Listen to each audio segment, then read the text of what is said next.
si quelqu'un débarquait chez vous demain matin pour prendre une parcelle de votre terrain, comment réagiriez-vous? Ben, c'est un petit peu ce qui s'est passé le 1er mars 1927, lorsque le Conseil privé de Londres a décidé de procéder à la cession du Labrador à Terre-Neuve. Je suis en compagnie de Henri Dorion, l'un des plus grands spécialistes de la question territoriale au Québec, qui est géographe, juriste, qui a été professeur, directeur du département de géographie de l'Université Laval et président de la Commission sur l'intégrité du territoire. Monsieur Dorion, qu'est-ce qui s'est passé? En 1927, lorsque, comme vous l'avez mentionné, quelqu'un est arrivé pour dire ce territoire-là ne vous appartient pas, c'est ça qui est arrivé au Québec. En fait, c'est que comme Terre-Neuve et le Canada, et le Québec en l'occurrence, se disputaient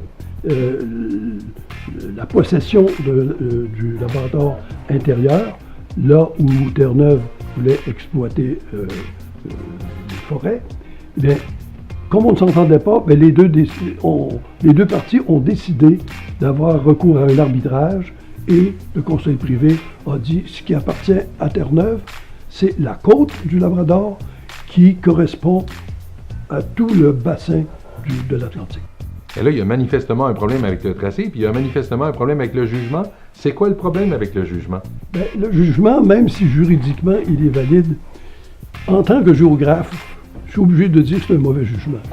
Un mauvais jugement, pourquoi? Parce que il apporte des contradictions avec d'autres lois existantes. La loi de 1825, la loi de 1763, etc.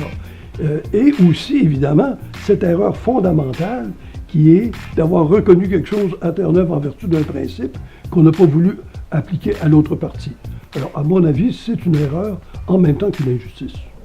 Et si je comprends bien, on a un peu ajouté l'insulte à l'injure en 2003 en changeant le nom de la province de Terre-Neuve. Oui, et c'est assez étonnant parce que ça a été fait par un amendement à la Constitution canadienne et qu'un amendement à la Constitution constitue une erreur politique, géographique, toponymique, cartographique, historique, parce qu'en 1927, il n'y a jamais été question de savoir à qui appartenait le Labrador. C'était pas ça la question. La question, c'était quelle est la limite de la côte au Labrador? Ce qui laisse entendre que le Labrador est partagé entre le Québec et Terre-Neuve. Alors, sur la base de cette injustice, qu'est-ce que le Québec peut faire? Eh bien, c'est la négociation politique. Alors, le Québec, actuellement, doit, comme d'ailleurs il aurait peut-être dû le faire depuis longtemps, c'est de trouver des arguments qui permettent de négocier, c'est-à-dire donnant avec Terre-Neuve, qu'il s'agisse des droits d'électricité ou de n'importe quoi, et qui permettrait de rendre justice au Québec et de remettre au moins au Québec la partie sud entre le 52e et la ligne de partage des eaux. Bien, je vous remercie, M. Dorion. On en a appris encore davantage sur les frontières du Québec.